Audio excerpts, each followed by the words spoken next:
Nut Bolt tight ಮಾಡ್ತೀನಿ ಈ ಪದ ಮೊನ್ನೆಯಿಂದ ಬಹಳ ಚಾಲ್ತಿಗೆ ಬಂದಿದೆ, ಬಹಳ ಚರ್ಚೆ ಆಗ್ತಾ ಇದೆ. Kannada cinema industry nut Bolt, ಕೆಲವು ನಟರ ನಟ್ಟು ಬೋಲ್ಟು ಟೈಟ್ ಮಾಡೋಕೆ ಡಿ.ಕೆ. ಶಿವಕುಮಾರ್ ಅವರು ರೆಡಿ ಆಗಿದ್ದಾರೆ. ಅದನ್ನು ಅಫಿಷಿಯಲಿ ಘೋಷಣೆ ಮಾಡಿದ್ದಾರೆ. ಫಿಲ್ಮ್ ಫೆಸ್ಟಿವಲ್ ಕಾರ್ಯಕ್ರಮದಲ್ಲಿ ಒಂದಷ್ಟು ಜನ ಬಂದಿರಲಿಲ್ಲ ಕಾರ್ಯಕ್ರಮಕ್ಕೆ ನಟರು. ಅವರನ್ನು ಉದ್ದೇಶಿಸಿ ಹೇಳಿದ್ದಾರೆ, ಇಲ್ಲ ನಾನೆಲ್ಲ ಸರಿ ಮಾಡ್ತೀನಿ, ನಟ್ಟು ಬೋಲ್ಟ್ ಟೈಟ್ ಮಾಡ್ತೀನಿ ಅಂತ. ಅಟ್ ದಿ ಸೇಮ್ ಟೈಮ್ ನಾವು ಮೇಕೆದಾಟು ಪಾದಯಾತ್ರೆ ಮಾಡಿದ್ವಿ, ಅದಕ್ಕೆ ಬರಲಿಲ್ಲ. ಎಲ್ಲೋ ಸಾಧು ಕೋಕಿಲಾ ಬಂದರು, ದುನಿಯಾ ವಿಜಯ್ ಬಂದರು, ಪ್ರೇಮಿಂಗ್ ಬಂದರು, ಇನ್ಯಾರು ಬಂದಿಲ್ಲ ಅನ್ನೋ ಹೇಳಿಕೆ. ಕಾಂಗ್ರೆಸ್ ಪಕ್ಷದ ಮೇಕೆದಾಟು ಪಾದಯಾತ್ರೆ ಪಕ್ಷಾತೀತವಾದಂಥ ಪಾದಯಾತ್ರೆಯನ್ನಾಗಿರಲಿಲ್ಲ. ಕಾಂಗ್ರೆಸ್ ಪಕ್ಷದ ಮೇಕೆದಾಟು ಪಾದಯಾತ್ರೆ, ಅದರಲ್ಲೂ ಡಿ.ಕೆ. ಶಿವಕುಮಾರ್ ಅವರ ಲೆಕ್ಕಾಚಾರದ ಪಾದಯಾತ್ರೆ. ಪಕ್ಷದ ಹೊರತಾದಂಥ ಈವೆಂಟ್ಗಳಿಗೆ ಬಹುತೇಕ ನಟರ ಆಯ್ಕೆ ಆಗ್ತಾರೆ. ಪಕ್ಷದ ಬ್ಯಾನರ್ಗೆ ಆಯಾ ಪಕ್ಷದಲ್ಲಿ ಯಾರು ಗುರುತಿಸ್ಕೊಂಡಿದ್ದಾರೆ ಅವರ ಹೋಗ್ತಾರೆ. ದುನಿಯಾ ವಿಜಯ್ ಸಿದ್ದರಾಮಯ್ಯನವರು ಆಪ್ತರು ಅನ್ನೋ ಕಾರಣಕ್ಕೆ, ಸಾಧು ಕೋಕಿಲಾ ಕಾಂಗ್ರೆಸ್ ನಾಯಕ ಅನ್ನೋ ಕಾರಣಕ್ಕೆ ಒಂದಷ್ಟು ಜನ ಆ ಸಂದರ್ಭದಲ್ಲಿ ಹೋಗ್ತಾರೆ. ಬಟ್ ಇದು ಕಾಂಗ್ರೆಸ್ ಪಕ್ಷದ ಪಾದಯಾತ್ರೆ ಆಗಿತ್ತು. ಕಾಂಗ್ರೆಸ್ ಪಕ್ಷದ್ದೇ ಪಾದಯಾತ್ರೆ, ಮೇಕೆದಾಟು ಪಾದಯಾತ್ರೆ, ಅದಕ್ಕೆ ಹೋಗಲಿಲ್ಲ. ಓಕೆ, ಫಿಲ್ಮ್ ಫೆಸ್ಟಿವಲ್ ಅದ್ರ ಬಗ್ಗೆನೂ ಒಂದಷ್ಟು ಚರ್ಚೆ ಇದೆ, ಬಂದಿಲ್ಲ ಅಂತ. ಯಾಕೆ, ಅದು ಸರ್ಕಾರದ ಕಾರ್ಯಕ್ರಮ, ಹೋಗಬೇಕಾಗಿತ್ತು, ಆದರೆ ಹೋಗಲಿಲ್ಲ. ಈ ಹಿಂದೆನೂ ಕೂಡ ಹೋಗ್ತಿರಲಿಲ್ಲ. ಏನು ಹಿಂದೆ ಆದಂಥ ಫಿಲ್ಮ್ ಫೆಸ್ಟಿವಲ್ಗೇನೆಲ್ಲ ಟಾಪ್ ಹೀರೋಸ್ ಬಂದೇನು ಕೂತ್ಕೋತಿರಲಿಲ್ಲ. ಹಾಗಾಗಿ ಈ ಹೇಳಿಕೆ, ನಟ್ಟು ಬೋಲ್ಟ್ ಟೈಟ್ ಮಾಡ್ತೀನಿ ಅನ್ನೋ ಹೇಳಿಕೆ ಭಾಳಷ್ಟು ಚರ್ಚೆ ಗ್ರಾಸ ಆಗಿದೆ. ಏನು, ಫಿಲ್ಮ್ ಇಂಡಸ್ಟ್ರಿ ಅಧ್ಯಕ್ಷರಿಗೆ ಇದೀಗ ಕಾಂಗ್ರೆಸ್ನ MLA ರವಿಕುಮಾರ್ ವಾರ್ನಿಂಗ್ ಅನ್ನು ಕೊಟ್ಟಿದ್ದಾರೆ. ಇವತ್ತು ಏನದು, 16ನೇ ಬೆಂಗಳೂರು ಅಂತಾರಾಷ್ಟ್ರೀಯ ಚಲನಚಿತ್ರೋತ್ಸವ ಉದ್ಘಾಟನೆ ವೇಳೆಯಲ್ಲಿ ಏನು ಉಪಮುಖ್ಯಮಂತ್ರಿ ಡಿ.ಕೆ. ಶಿವಕುಮಾರ್ ಹೇಳಿದ ಹೇಳಿಕೆ, ನಟ್ಟು ಬೋಲ್ಟ್ ಟೈಟ್ ಮಾಡುವೆ ಎಂಬ ಹೇಳಿಕೆ ಸರಿಯಿಲ್ಲ ಎಂಬ ಕರ್ನಾಟಕ ಚಲನಚಿತ್ರ ವಾಣಿಜ್ಯ ಮಂಡಳಿ ಅಧ್ಯಕ್ಷ ನರಸಿಂಹಲು ವಿರುದ್ಧ ಶಾಸಕ ರವಿ ಗಣಿಗ ತೀವ್ರ ಆಕ್ರೋಶವನ್ನು ವ್ಯಕ್ತಪಡಿಸಿದ್ದಾರೆ. ವಿಧಾನಸೌಧದಲ್ಲಿಂದು ಸುದ್ದಿಗಾರರೊಂದಿಗೆ ಮಾತನಾಡಿದ ರವಿಕುಮಾರ್, ಆಂಧ್ರ ಮೂಲದ ನರಸಿಂಹಲು DCM ಮಾತು ಸರಿಯಿಲ್ಲ ಎಂದಿದ್ದಾರೆ. ಅವರಿಗಿದೇ ಲಾಸ್ಟ್ ವಾರ್ನಿಂಗ್. ಸಿನಿಮಾಗಳಿಗೆ ಸಬ್ಸಿಡಿ ನೀಡಬೇಡಿ, ಮುಖ್ಯಮಂತ್ರಿ ಸಿದ್ದರಾಮಯ್ಯ ಅವರಿಗೆ ಹೇಳ್ತೇನೆ ಅಂತ ಹೇಳಿದ್ರು. ಕಳೆದ ಬಾರಿಯ ಫಿಲಂ ಫೆಸ್ಟಿವಲ್ ಸಂದರ್ಭದಲ್ಲಿ ರಶ್ಮಿಕಾ ಮಂದಣ್ಣ ಅವರನ್ನ ಕರೆಯಲು ಶಾಸಕರು ಹೋದಾಗ ಟೈಮ್ ಇಲ್ಲ ಅಂತ ಹೇಳಿದರು. ಅಂಥವ್ರಿಗೆ ಏನು ಮಾಡಬೇಕು ಅಂತ ಕೇಳುವ ಮೂಲಕ DCM ಡಿ.ಕೆ. ಶಿವಕುಮಾರ್ ಅವರ ಹೇಳಿಕೆಯನ್ನು ಸಮರ್ಥಿಸಿಕೊಂಡ್ರು. ನಿನ್ನೆ ಕೂಡ ಮೈಸೂರಲ್ಲಿ ವಿಚಾರ ಮಾತನಾಡಿದರು ರವಿಕುಮಾರ್. ಕನ್ನಡಿಗರಿಂದಲೇ ಇವರೆಲ್ಲ ಸ್ಟಾರ್ ಆಗಿರೋದು. ಸಿನಿಮಾಗಳಿಗೆ ಸಬ್ಸಿಡಿ ಬೇಕು ಅಂದಾಗ ಸರ್ಕಾರದ ಬಳಿಗೆ ಬರ್ತಾರೆ, ಆದರೆ ಕನ್ನಡದ ನೆಲ ಜಲ ಭಾಷೆ ಬೇಡವಾ, ಆಹ್ವಾನ ಕಳಿಸಿದ್ರೆ ಹೇಗೆ ಬರೋದಿಲ್ಲ ಅಂತ ಪ್ರಶ್ನೆ ಮಾಡಿದ್ರು. ಡಾಕ್ಟರ್ ರಾಜ್ಕುಮಾರ್, ಅಂಬರೀಷ್, ವಿಷ್ಣುವರ್ಧನ್ ಅವರೆಲ್ಲ ರಾಜ್ಯೋತ್ಸವ ಸಮಾರಂಭಗಳಿಗೆ ಬರ್ತಿದ್ರು. ಅಭಿಮಾನಿಗಳು ಅವರನ್ನು ಹೊತ್ತು ಮೆರೆಸಿದ್ದಕ್ಕೆ ಅವರು ಸ್ಟಾರ್ಗಳಾಗಿದ್ದು. ಈಗಿನ ನಟರಲ್ಲಿ ದರ್ಶನ್ ಹೊರತುಪಡಿಸಿ ಬೇರೆ ಯಾರೂ ಬರುವುದಿಲ್ಲ. ಇದೆಲ್ಲವನ್ನ ನಾವು ಪ್ರಶ್ನೆ ಮಾಡಬಾರ್ದಾ ಅಂತ ವಾಗ್ದಾಳಿ ನಡೆಸಿದ್ರು. ಇದೇ ವೇಳೆ ಡಿ.ಕೆ. ಶಿವಕುಮಾರ್ ಅವರ ಹೇಳಿಕೆ ಕುರಿತು ಪ್ರತಿಕ್ರಿಯೆ ಕೊಟ್ಟಂತ ವಿಧಾನ ಪರಿಷತ್ ಸದಸ್ಯ ಸಿ.ಟಿ. ರವಿ ಮತ್ತೊಂದು ಕಾರ್ಯಕ್ರಮದಲ್ಲಿ ಕಲಾವಿದರನ್ನ ಅಪಮಾನ ಮಾಡುವ ಮೂಲಕ ಡಿ.ಕೆ. ಶಿವಕುಮಾರ್ ಮೊದಲು ಕಾಂಗ್ರೆಸ್ಸಲ್ಲಿ ನಟ್ಟು ಬೋಲ್ಟ್ ಟೈಟ್ ಮಾಡಲಿ, ಈಗ ಹುಚ್ಚುಚ್ಚಾಗಿ ಮಾತಾಡೋದು ನಿಲ್ಲಿಸಲಿ ಅಂತ ಸಿ.ಟಿ. ರವಿ ಹೇಳಿದ್ದಾರೆ. ಮತ್ತೊಂದು ಕಡೆ ನಟಿ ರಮ್ಯಾ ಮಾತಾಡಿದ್ದಾರೆ. ಏನಂತ, ಡಿ.ಕೆ.ಶಿ ಸಾಹೇಬ್ರು ಹೇಳಿದ್ರಲ್ಲಿ ತಪ್ಪಿಲ್ಲ ಅಂತ. ಇವ್ರನ್ನೂ ಸಮೇತ ತರ ನಟ್ಟು ಬೋಲ್ಟ್ ಟೈಟ್ ಮಾಡಬೇಕಾಗಿರೋದು. ಈಗ ರಮ್ಯಾ ಅವರು ಯಾವ ಕಾರ್ಯಕ್ರಮಗಳು ಬಂದಿದ್ದಾರೆ, ಡಿ.ಕೆ. ಶಿವಕುಮಾರ್ ಹೇಳಿದ್ದು ಕರೆಕ್ಟ್ ಆಗಿದೆ ಅಂತ ಹೇಳ್ತಾರೆ. ಫಸ್ಟ್ ರಮ್ಯಾ ಅವರಿಂದ ನಟ್ಟು ಬೋಲ್ಟ್ ಟೈಟ್ ಮಾಡಬೇಕಾಗತ್ತೆ. ಹಾಗೆ ನೋಡಿದ್ರೆ ಕಾಂಗ್ರೆಸ್ಸಲ್ಲಿ ಡಿ.ಕೆ. ಶಿವಕುಮಾರ್ ಅವರು. ಇನ್ನು ನೆಲ ಜಲ ಭಾಷೆ ವಿಚಾರದಲ್ಲಿ ಕಲಾವಿದರಿಗೆ ಉಪಮುಖ್ಯಮಂತ್ರಿ ಡಿ.ಕೆ. ಶಿವಕುಮಾರ್ ಎಚ್ಚರಿಕೆ ನೀಡಿದ್ದನ್ನು ನಟಿ ಹಾಗೂ ಕಾಂಗ್ರೆಸ್ ನಾಯಕಿ ರಮ್ಯಾ ಸಮರ್ಥಿಸಿಕೊಂಡಿದ್ದಾರೆ. ಹಂಪಿ ಉತ್ಸವದ ಸಮಾರೋಪ ಸಮಾರಂಭದಲ್ಲಿ ಭಾನುವಾರ ಭಾಗವಹಿಸುವುದಕ್ಕೂ ಮುನ್ನ ಹಂಪಿಯಲ್ಲಿ ಮಾಧ್ಯಮದವರೊಂದಿಗೆ ಮಾತನಾಡಿದ ಅವರು, ಸಾಹೇಬ್ರು ಹೇಳಿದ್ರಲ್ಲಿ ತಪ್ಪಿಲ್ಲ, ಅವರು ಹೇಳಿದ್ದು ಸರಿಯಾಗಿದೆ. ಕಲಾವಿದರಾಗಿ ನಮಗೆ ಒಂದು ಜವಾಬ್ದಾರಿ ಇದ್ದೇ ಇರುತ್ತೆ. ಡಾಕ್ಟರ್ ರಾಜ್ಕುಮಾರ್ ಅವರನ್ನ ನೋಡಿ ಕನ್ನಡ ಭಾಷೆಗಾಗಿ ಅವರು ಎಷ್ಟು ಹೋರಾಟ ಮಾಡಿದ್ದಾರೆ. ಸಿನಿಮಾ ಮತ್ತು ರಾಜಕೀಯ ನಡುವೆ ಮೊದಲು ಇದ್ದ ಬೆಂಬಲ ಪ್ರೋತ್ಸಾಹ ಇವತ್ತು ನನಗೆ ಕಾಣಿಸ್ತಿಲ್ಲ ಅಂತ ರಮ್ಯ ಹೇಳಿದ್ದಾರೆ. ಉತ್ತರ ಕರ್ನಾಟಕದ ನದಿಗಳು ಜಲಾಶಯಗಳ ಬಗ್ಗೆಯೂ ಕಲಾವಿದರು ಮಾತನಾಡಬೇಕು, ನಮಗೊಂದು ಜವಾಬ್ದಾರಿ ಇರುತ್ತೆ ಅಂತ ಓರ್ವ ನಟಿಯಾಗಿ ನಾನು ಭಾವಿಸುತ್ತೇನೆ. ನಮ್ಮ ಭಾಷೆ, ಜಾಗ, ಸಂಸ್ಕೃತಿಗೆ ನಾವು ಯಾವಾಗಲೂ ಬೆಂಬಲ ನೀಡಬೇಕು. ಹಾಗಾಗಿ ಡಿ.ಕೆ. ಶಿವಕುಮಾರ್ ಅವರು ಹೇಳಿದ್ರಲ್ಲಿ ನನಗೆ ಏನು ತಪ್ಪು ಅನಿಸ್ತಾ ಇಲ್ಲ ಅಂತ ರಮ್ಯ ಹೇಳಿದ್ದಾರೆ. ಹಾಗಾದ್ರೆ ನಟ್ಟು ಬೋಲ್ಟು ಸರಿ ಮಾಡೋರು ಫಸ್ಟ್ ಲಿಸ್ಟಲ್ಲಿ ರಮ್ಯಾನೇ ಬರ್ತಾರೆ. ಅಟ್ಲೀಸ್ಟ್ ಯಶ್, ದರ್ಶನ್ ಅವರು, ಸುದೀಪ್ ಅವರು ಒಂದಷ್ಟು ಈವೆಂಟ್ಗಳಲ್ಲಿ ಭಾಗಿಯಾಗಿದ್ದಾರೆ. ಒಂದು 8-10 ವರ್ಷ ಯಾವ ಈ ಥರ ಹೋರಾಟಗಳ ಕಡೆನೂ ಕೂಡ ತಲೆ ಹಾಕಿ ಮಲ್ಕೊಳ್ದಿರುವಂಥ ವ್ಯಕ್ತಿ ಅಂದರೆ ಅದು ರಮ್ಯಾ. 2014 ಲೋಕಸಭೆ ಚುನಾವಣೆ ಸೋತ ಮೇಲೆ ಮಂಡ್ಯದಲ್ಲಿ ನಂತರ ಜಾಗ ಖಾಲಿ ಮಾಡಿದಂಥ ರಮ್ಯಾ ಅವರು ಯಾರೋ ಸಣ್ಣ ಪುಟ್ಟ ಸಿನಿಮಾದವ್ರ ಮೇಲೆ ಕೇಸ್ ಹಾಕಕ್ಕೆ ಬಂದಿದ್ರು ಅನ್ನೋದು ಬಿಟ್ಟರೆ ಇನ್ನು ಯಾವ ಕಾರ್ಯಕ್ರಮವೂ ಗಣ್ಯರು ಸಿನಿಮಾ ಇಂಡಸ್ಟ್ರಿ ಸತ್ತಾಗಲೂ ಕೂಡ ರಮ್ಯಾ ಈ ಕಡೆಗೆ ಬರಲಿಲ್ಲ, ಕಾಲ ಹಾಕ್ಲಿಲ್ಲ ರಾಜ್ಯದ ಕಡೆ. ಇವರು ಡಿ ಕೆ ಶಿವಕುಮಾರ್ ಅವ್ರು ಹೇಳಿದ್ನ ಕರೆಕ್ಟ್ ಅಂತಾರೆ. ಹಂಗಾರೆ ಫಸ್ಟ್ ನಟ್ಟು ಬೋಲ್ಟು ಸರಿಯಾಗಿ ಟೈಟ್ ಮಾಡಬೇಕಾಗುತ್ತೆ ರಮ್ಯಾ ಅವರಿಂದ. ಹಂಗೆ ನೋಡಿದ್ರೆ ಮತ್ತೊಂದು ಕಡೆ ಕಾಂಗ್ರೆಸ್ಸಲ್ಲೇ ಮಲ್ಲಿಕಾರ್ಜುನ್ ಖರ್ಗೆ ಅವರು ಎಷ್ಟೇ ಹೇಳಿದ್ರು ಕೂಡ ಮಾತನಾಡ್ತಿರ್ತಾರೆ. ಕೆ ರಾಜಣ್ಣ ಅವರು, ಪರಮೇಶ್ವರ್ ಅವರು, ಡಾಕ್ಟರ್ ಮಹಾದೇವಪ್ಪನವರು, ಈ ಕಡೆ ಶಿವಗಂಗಾ ಬಸವರಾಜು ಇವರೆಲ್ಲ ಮಾತಾಡ್ತಿರ್ತಾರೆ. ಸೊ ಹೀಗಾಗಿ ಕಾಂಗ್ರೆಸ್ಸಲ್ಲೇ ಟೈಟ್ ಮಾಡಬೇಕಾಗಿರೋದು ಭಾಳ ಆಯ್ತು, ಫಸ್ಟ್ ಅಲ್ಲಿ ಟೈಟ್ ಮಾಡಿ ಅಂತ. ಕರೆಕ್ಟ್ ಟೈಮ್ಗೆ ಗೃಹಲಕ್ಷ್ಮಿ ಹಣ ತಲುಪ್ತಾ ಇಲ್ಲ, ಅಲ್ಲಿ ಟೈಟ್ ಮಾಡಿ ಕರೆಕ್ಟಾಗಿ ಗೃಹಲಕ್ಷ್ಮಿ ಹಣ ಹೋಗಲಿ. ಭ್ರಷ್ಟಾಚಾರ ಜಾಸ್ತಿ ಆಗ್ಬಿಟ್ಟಿದೆ ಪರ್ಸೆಂಟೇಜು, ಅಲ್ಲಿ ಟೈಟ್ ಮಾಡಿ ಭ್ರಷ್ಟಾಚಾರ ಆಗ್ದಂಗೆ. ಟೈಟ್ ಮಾಡೋ ಕೆಲಸ ಅಲ್ಲೇ ಬಿದ್ದವೆ, ಇಲ್ಲಿ ಯಾಕೆ ಕೈ ಹಾಕ್ತೀರಿ ಅಂತ ವಿರೋಧ ಪಕ್ಷದವರು ಟೀಕೆ ಮಾಡ್ತಿದ್ದಾರೆ. ಡಿ ಕೆ ಶಿವಕುಮಾರ್ ಪ್ರಬಲ ನಾಯಕ, ಡಿ ಕೆ ಶಿವಕುಮಾರ್ ತುಂಬ ತಾಕತ್ತು ದಮ್ಮಿರೋ ನಾಯಕ, ಹಾಗಂತ ಎಲ್ಲರ ಮೇಲೂ ಉಚ್ಚಾಪಟ್ಟೆ ಬೇಕಾಬಿಟ್ಟಿ ನಾವು ಹಂಗೆ ಮಾಡ್ತೀವಿ ಹಿಂಗೆ ಮಾಡ್ತೀವಿ ಮಾತಾಡೋದ್ರ ಬಗ್ಗೆ ಒಂದಷ್ಟು ಆಕ್ಷೇಪಗಳಿದೆ. ಅದ್ರ ಬಗ್ಗೆ ಆಕ್ಷೇಪಗಳಿದೆ. ಯಾಕೆಂದರೆ ಯಾವ ರೀತಿ ಯಾವುದನ್ನು ಹ್ಯಾಂಡಲ್ ಮಾಡಬೇಕು ಅನ್ನೋ ವಿಷಯದಲ್ಲಿ ಫೇಲ್ ಆಗಿ ಅವ್ರು ಕಟ್ಕೊಂಡು ಏನಾಗಬೇಕಾಗಿತ್ತು ಡಿ ಕೆ ಶಿವಕುಮಾರ್ ಅವ್ರಿಗೆ. ಮಾಡಬೇಕಾದ ಕೆಲಸಗಳೇ ಭಾಳ ಇದೆ. ಅದೆಲ್ಲ ಒಂದು ಕಡೆ ಒಂದು ಹಿಂಗೆ ಹೋಗ್ತಿರ್ಬೇಕಾದ್ರೆ ಮತ್ತೊಂದಿನ ಹೇಳಿಕೆಗಳು ಕೊಟ್ಟು ಆಚೆ ಈಚೆ ಮಾಡ್ಕೊಳ್ಳೋದು ಯಾಕೆ ಅಂತ ಒಂದೊಂದು ಸಲ ಅನಿಸುತ್ತೆ. ಧಮ್ಕಿನಾರ ಅನ್ಕೊಳ್ಳಿ, ಸಲಹೆನಾರ ಅನ್ಕೊಳ್ಳಿ, ಏನಾಗ್ಬಿಡುತ್ತೆ ಬರದೆ ಅವ್ರು ಇಂಡಸ್ಟ್ರಿ ಅವರು ಸಿನಿಮಾದವರು ಏನಾಗ್ಬಿಡುತ್ತೆ. ಬಟ್ ಮೇಕೆದಾಟು ಪಾದಯಾತ್ರೆಗೆ ಬರಲಿಲ್ಲ ಅಂತ ಹೇಳೋದು ತಪ್ಪದು, ಅದು ಕಾಂಗ್ರೆಸ್ ಪಾದಯಾತ್ರೆ. ಫಿಲ್ಮ್ ಫೆಸ್ಟಿವಲ್ಗೆ ಬಂದಿಲ್ವಾ, ತಪ್ಪದು, ಬರಬೇಕಾಗಿತ್ತು. ಕನ್ನಡ ರಾಜ್ಯೋತ್ಸವ ಕರೆದಿರ ಬಂದಿಲ್ವಾ, ಬರಬೇಕಾಗಿತ್ತು, ತಪ್ಪದು. ಆದರೆ ಮೇಕೆದಾಟು ಪಾದಯಾತ್ರೆಗೆ ಬಂದಿಲ್ಲ ಅಂದರೆ ಬರಲ್ಲ ಅವರು. ಸಾಧು ಕೋಕಿಲ ಅವರು ಕಾಂಗ್ರೆಸ್ ಕಾರ್ಯಕರ್ತರು, ಕಾಂಗ್ರೆಸ್ ಲೀಡರು ಬರ್ತಾರೆ. ಉಳುವರು ಯಾಕೆ ಬರ್ತಾರೆ? ಅವ್ರವ್ರ ಸಂಬಂಧಪಟ್ಟಂಗೆ ಪಾರ್ಟಿ ಜೊತೆ ಅವ್ರು ಇರ್ತಾರೆ. ಆದರೆ ರಾಜ್ಯದ ಜನರ ಕಾರ್ಯಕ್ರಮ ಆದರೆ ಬರ್ತಾರೆ. ಹಾಗಾಗಿ ರಮ್ಯಾ ಎಸ್ ಸಾಹೇಬ್ರು ಹೇಳ್ತಿರೋದು ಕರೆಕ್ಟ್ ಅಂದರೆ ಇವರು ಕಾಂಗ್ರೆಸ್ ಅವರು ಹೇಳ್ತಾರೆ ಸಾಹೇಬ್ರು ಹೇಳ್ತಿರೋದು ಕರೆಕ್ಟು ಅಂತ. ಪ್ರೀತಿ ವಿಶ್ವಾಸದಲ್ಲಿ ಗೆಲುವಿದೆ. ಪ್ರೀತಿ ವಿಶ್ವಾಸದಲ್ಲಿ ಏನು ಬೇಕಾದ್ರೂ ಗೆಲ್ಲಬಹುದು. ದರ್ಪ ದೌರ್ಜನ್ಯ ದಬ್ಬಾಳಿಕೆಯಲ್ಲಿ ಗೆದ್ರೋದು ಟೆಂಪ್ರವರಿ, ಲಾಂಗ್ ಟೈಮ್ ಇರಲ್ಲ. ಏನು ಮುಂದಿಂದು ಡಿ ಕೆ ಶಿವಕುಮಾರ್ ಸಿಎಂ ಆಗೋದನ್ನು ತಪ್ಪಿಸೋಕೆ ಯಾರಿಂದಲೂ ಸಾಧ್ಯವಿಲ್ಲ, ಈಗಾಗಲೇ ಎಲ್ಲ ಫಿಕ್ಸ್ ಆಗಿದೆ ಅನ್ನೋದು ಮಾಜಿ ಮುಖ್ಯಮಂತ್ರಿ ಮಾಜಿ ಕೇಂದ್ರ ಸಚಿವ ವೀರಪ್ಪ ಮೊಯ್ಲಿಯವರ ಮಾತು. ರಾಜ್ಯದಲ್ಲಿ ಸಿಎಂ ಹುದ್ದೆ ಹಗ್ಗಜಗ್ಗಾಟ ಮುಂದುವರೆದಿದೆ. ಈ ಮಧ್ಯೆ ಕಾಂಗ್ರೆಸ್ ನಾಯಕರೇ ಡಿ ಕೆ ಶಿವಕುಮಾರ್ ಸಿಎಂ ಹಾಗೆ ಆಗುತ್ತಾರೆ ಅಂತ ಹೇಳ್ತಿದ್ದಾರೆ. ಅದಕ್ಕೆ ಪುಷ್ಟಿ ನೀಡುವಂತೆ ಡಿ ಕೆ ಶಿವಕುಮಾರ್ ಮುಖ್ಯಮಂತ್ರಿ ಆಗೋದನ್ನು ತಪ್ಪಿಸೋಕೆ ಯಾರಿಂದಲೂ ಸಾಧ್ಯವಿಲ್ಲ ಅಂತ ಕಾರ್ಕಳದಲ್ಲಿ ಮಾಜಿ ಸಿಎಂ ವೀರಪ್ಪ ಮೊಯ್ಲಿ ಹೇಳಿಕೆಯನ್ನು ಕೊಟ್ಟಿದ್ರು. ಕಾರ್ಕಳದಲ್ಲಿ ನಡೆದಂಥ ಕಾಂಗ್ರೆಸ್ ಕುಟುಂಬೋತ್ಸವದಲ್ಲಿ ವೀರಪ್ಪ ಮೊಯ್ಲಿ ಅವರು ಸಿಎಂ ಡಿ ಕೆ ಶಿವಕುಮಾರ್ ಸಮ್ಮುಖದಲ್ಲಿಯೇ ಹೇಳಿಕೆಯನ್ನು ಕೊಟ್ಟಿದ್ರು. ಡಿ ಕೆ ಶಿವಕುಮಾರ್ ಮುಖ್ಯಮಂತ್ರಿ ಆಗೋದು ತೀರ್ಮಾನ ಆಗಿರುವ ವಿಷಯ. ಮೊದಲು ಡಿ ಕೆ ಶಿವಕುಮಾರ್ಗೆ MLA ಟಿಕೆಟ್ ಕೊಡಿಸಿದ್ದು ನಾನೇ. ಹೇಗ ಅವರು ಪಕ್ಷದಲ್ಲಿ ಯಶಸ್ವಿ ನಾಯಕರಾಗಿ ಬೆಳೆದಿರೋದು ಖುಷಿಯ ಸಂಗತಿ ಅಂತ ಹೇಳಿದ್ರು. ವಿನಾಕಾರಣ ನೀವು ಯಾವುದಕ್ಕೂ ಪ್ರತಿಕ್ರಿಯೆ ಕೊಡಬೇಡಿ, ನಿಮ್ಮ ವಿರುದ್ಧ ಹೇಳಿಕೆಗಳು ಬರುತ್ತೆ ಹೋಗುತ್ತೆ, ಅದರ ಬಗ್ಗೆ ತಲೆ ಕೆಡಿಸಿಕೊಳ್ಳಬೇಡಿ ಅಂತ ವೀರಪ್ಪ ಮೊಯ್ಲಿ ಸಲಹೆ ನೀಡಿದ್ದಾರೆ. ಡಿ ಕೆ ಶಿವಕುಮಾರ್ ಸಿಎಂ ಆಗೋದನ್ನು ತಪ್ಪಿಸಲು ಯಾರಿಂದೂ ಸಾಧ್ಯವಿಲ್ಲ, ಯಾರೂ ಕೂಡ ಆತಂಕ ಪಡಬೇಕಾದಂಥ ಅವಶ್ಯಕತೆ ಇಲ್ಲ. ಸಿಎಂ ಹುದ್ದೆ ಯಾರು ಕೊಡುವ ವರ ಅಲ್ಲ, ಅದು ಡಿ ಕೆ ಶಿವಕುಮಾರ್ ಸಂಪಾದನೆ ಮಾಡಿರುವ ಶಕ್ತಿ. ಈ ಪುಣ್ಯ ಭೂಮಿಯಲ್ಲಿ ಆಡಿದ್ದ ಮಾತು 100ಕ್ಕೆ 100 ಸತ್ಯ. ಕೋಟಿ ಕೋಟಿ ಪ್ರಯತ್ನ ಮಾಡಿದ್ರು DKಶಿಗೆ ಸಿಎಂ ಹುದ್ದೆ ತಪ್ಪಿಸಲು ಆಗೋದಿಲ್ಲ ಅಂತ ವೀರಪ್ಪ ಮೊಯ್ಲಿ ಡಿ ಕೆ ಶಿವಕುಮಾರ್ ವಿರೋಧಿಗಳಿಗೆ ಟಾಂಗ್ ಕೊಡೋದ್ರ ಮೂಲಕ ಭವಿಷ್ಯವನ್ನ ನುಡಿದಿದ್ದಾರೆ. ಇನ್ನು ಮುಂದುವರೆದ ಭಾಗ ಇವತ್ತು ಮತ್ತೊಬ್ಬ Congress MLA D K Shivakumar ಅವರ ಬೆಂಬಲಿಗ ಅವರು ಹೇಳಿದ್ದಾರೆ, ಬರ್ದಿಟ್ಕೊಳ್ಳಿ, ಡಿಸೆಂಬರ್ ವೇಳೆಗೆ ಡಿ ಕೆ ಶಿವಕುಮಾರ್ ಸಿಎಂ ಆಗ್ತಾರೆ ಅಂತ ಕಾಂಗ್ರೆಸ್ ಶಾಸಕ ಶಿವಗಂಗಾ ಬಸವರಾಜು ಹೇಳಿದ್ದಾರೆ. ಈ ವರ್ಷಾಂತಕ್ಕೆ ಕರ್ನಾಟಕದಲ್ಲಿ ನಾಯಕತ್ವ ಬದಲಾವಣೆಯಾಗಲಿದೆ ಎಂಬ ಊಹಾಪೋಹ ಅಲ್ಲ ಲೆಕ್ಕಾಚಾರಗಳಿಗೆ ಡಿಸೆಂಬರ್ ವೇಳೆಗೆ ಉಪಮುಖ್ಯಮಂತ್ರಿ ಡಿ ಕೆ ಶಿವಕುಮಾರ್ ಮುಖ್ಯಮಂತ್ರಿ ಆಗಲಿದ್ದಾರೆ ಅಂತ ಕಾಂಗ್ರೆಸ್ನ ಶಾಸಕ ಶಿವಗಂಗಾ ಬಸವರಾಜ್, ಚನ್ನಗಿರಿ ಶಾಸಕ ಇವರು ಹೇಳಿಕೆಯನ್ನು ಕೊಟ್ಟಿದ್ದಾರೆ. ಮುಂದಿನ ವಿಧಾನಸಭೆ ಚುನಾವಣೆಯಲ್ಲೂ ಪಕ್ಷ ಜೈಬೇರಿ ಬಾರಿಸುವ ನಿರೀಕ್ಷೆ ಇದ್ದು ಡಿಸೆಂಬರ್ನಿಂದ ಮುಂದಿನ 7.5 ವರ್ಷಗಳ ಕಾಲ ಡಿ ಕೆ ಶಿವಕುಮಾರ್ ಮುಖ್ಯಮಂತ್ರಿಯಾಗಿ ಕಾರ್ಯನಿರ್ವಹಿಸಲಿದ್ದಾರೆ ಎಂದು ಅವರು ಭವಿಷ್ಯ ನುಡಿದಿದ್ದಾರೆ. ಡಿಸೆಂಬರ್ನೊಳಗೆ ಇದು ನಡೆಯುತ್ತಿದೆ, ಬರ್ದಿಟ್ಕೊಳ್ಳಿ, ಬೇಕಾದ್ರೆ ಇದನ್ನು ರಕ್ತದಲ್ಲಿ ಬರೆದು ಕೊಡ್ತೇನೆ. ಡಿಸೆಂಬರ್ ವೇಳೆಗೆ ಅವರು ಸಿಎಂ ಆಗ್ತಾರೆ. ಅವರು ಡಿಸೆಂಬರ್ನಲ್ಲಿ ಅಧಿಕಾರ ವಹಿಸಿಕೊಂಡ್ರೆ ಮುಂದಿನ 5 ವರ್ಷಗಳ ಅವಧಿಯನ್ನು ಒಳಗೊಂಡಂತೆ ಆಡಳಿತವನ್ನು ನಡೆಸುತ್ತಾರೆ. ಆದ್ದರಿಂದ ಅವರು 7.5 ವರ್ಷಗಳ ಕಾಲ ಸಿಎಂ ಆಗಿರ್ತಾರೆ ಅಂತ ಶಿವಗಂಗಾ ಬಸವರಾಜ್ ವಿಶ್ವಾಸವನ್ನು ವ್ಯಕ್ತಪಡಿಸಿದರು.